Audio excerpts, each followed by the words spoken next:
Gubernur Sumatera Selatan kejuaraan nasional PBSI 2019 yang berlangsung dari tanggal 24 November hingga 28 November 2019 di Gor Dempo dan Gor Ranau Jakabareng Sport City Palembang telah usai. Atlet dari DKI Jakarta mendominasi peraih juara serta atlet-atlet dari Pulau Jawa lainnya. Sementara Sumatera Selatan selaku tuan rumah berhasil meraih 1 gelar juara pada divisi 2 tunggal dewasa putri yang diraih Mia Mawarti Utami. Sekjen PB PBSI Ahmad Budiharto mengatakan bersyukur berakhirnya kejurnas dengan sukses walaupun persiapan yang minim. Dirinya pun mengapresiasi pengurus provinsi PBSI Sumsel atas suksesnya kejuaraan nasional ini.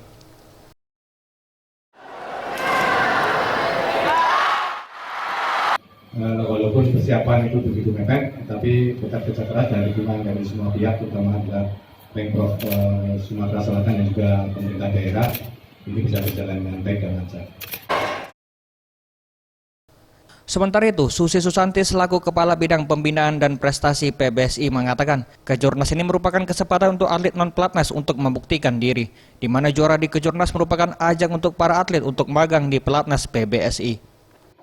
Jadi memang ini adalah kejuaraan mungkin yang ditunggu-tunggu karena untuk masuk pelatnas sendiri kan memang ada prosedur yang cukup terseleksi ya. Di sini juga pemain-pemain pelatnas sudah hadir, di mana mereka juga harus membuktikan juga, karena ada evaluasi juga, karena di akhir tahun selalu ada promo dan degradasi. Semoga kejuaraan nasional ini akan terus bertambah baik dan menelurkan bibit-bibit yang nantinya tentunya kita harapkan punya potensi yang sangat baik sekali untuk perbulu tangkis.